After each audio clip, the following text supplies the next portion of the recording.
महाराज, गरीबी सबसे बड़ा अभिशाप है।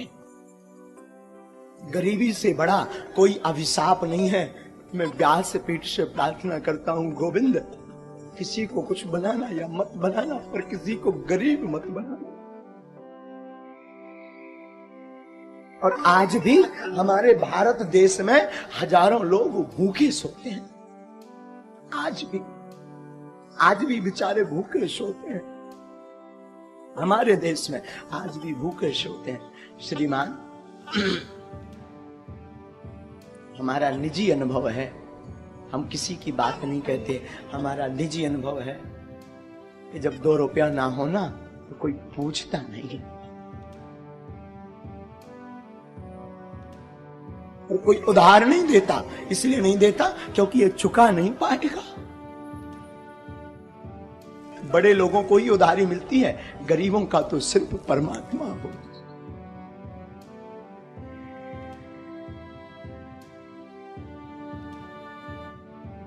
आचार्य महोदय, जब हम अपने गांव में रहा करते थे तो हम अपने गांव में भीख मांगते थे। 8 साल तक हमने भीख मांगी। और एक बार की घटना बहुत झंझोर थी, चूंकि पर वो रह नहीं पाते हम उसे कहे बिना। बचपन में हमारी अवस्था जब 9 साल की थी तो हमें वृंदावन जाना था पढ़ने के लिए। हमारे पिताजी कुछ करते नहीं थे, गांव के हम ब्राह्मण थे, तो भीख मांग करके हम अपना जीवन चलाते थे पूरे परिवार का। और वृंदावन जाने के लिए हमारे पास उस वक्त 1000 रुपए किराया ना रहे।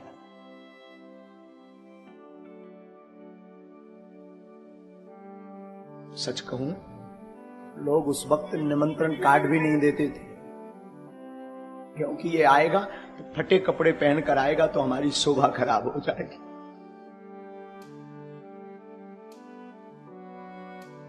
श्रीमान, 2000 रुपया किराया नहीं मिला था हमें वृंदावन जाने के लिए, क्योंकि लोग इसलिए नहीं देते थे क्योंकि ये चुका नहीं पाएंगे।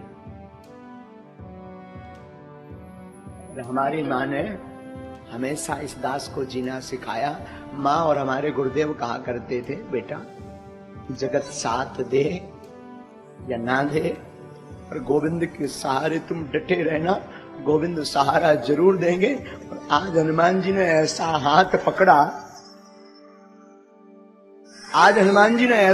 पकड़ा, कि जो लोग कल किराया नहीं देते थे वही लोग आज टोकन लेने की लाइन में खड़े 6-6 महीना।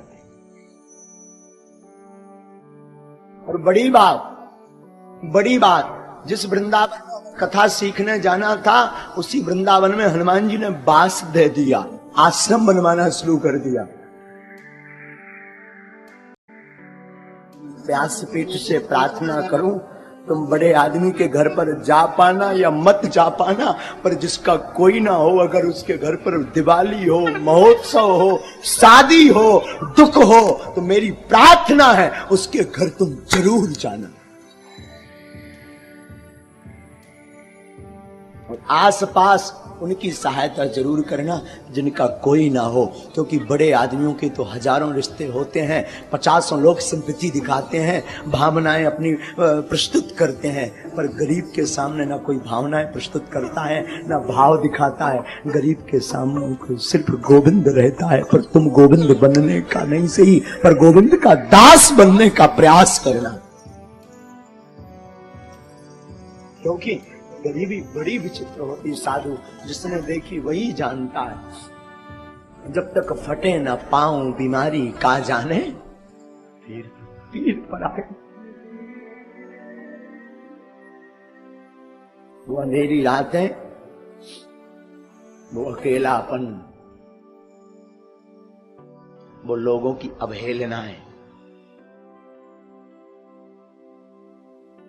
बड़े लोगों का लड़का अनार कर दे तो वो बड़े हैं, छोटों का कर दे तो अपराध है।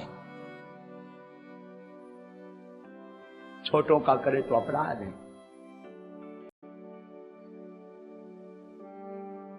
बड़े लोग फटे कपड़े पहने तो ये फैशन, गरीब पहने तो औकात।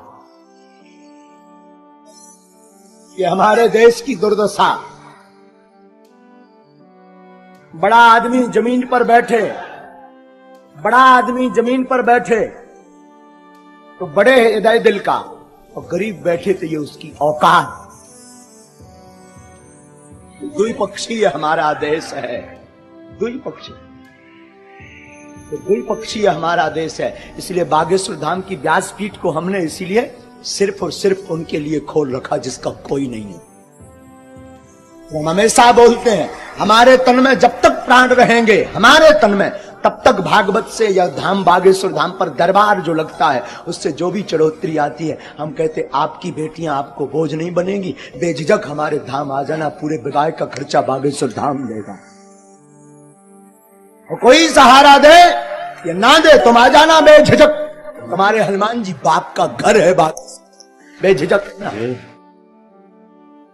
हमारी लोगों को भले ही बुरा लगता हमारा स्वभाव, कई लोगों को, इसलिए चाहे बड़ा आवे चाहे छोटा, लोगों को लगता हो भगवान, कई लोग बुरा भी मानते, चाहे बड़ा आवे चाहे छोटा, हमारी नजर में सब हनुमान जी के भगत हैं। हमें ना बड़ा है ना छोटा, क्योंकि ना दक्षिणा लेते हैं तो हमारे लिए ना कोई बड़ा है। जिसे दक्षिणा चाहिए हो, जिसे यश चाहिए हो, जिसे पद चाहिए हो, उसके लिए बड़ा छोटा। हमें तो एक ही पद चाहिए, एक ही दक्षिणा चाहिए, एक ही नाम चाहिए, वो हनुमान नाम रूपी चाहिए। फिर क्या मतलब बड़ा या छोटा। इसलिए कथा भी हम हमेशा अपने हनुमान जी को सुनाते हैं और बोल देते तुम्हारी क्षमता हो तो बैठो, नहीं तो भग जाओ, नो वेलकम। हमारी कथा आपके लिए नहीं है, अपने बाप हनुमान जी के लिए है। तुम सुनो या ना सुनो, मेरा बाप तो मुस्कुराता सुन रहा ना,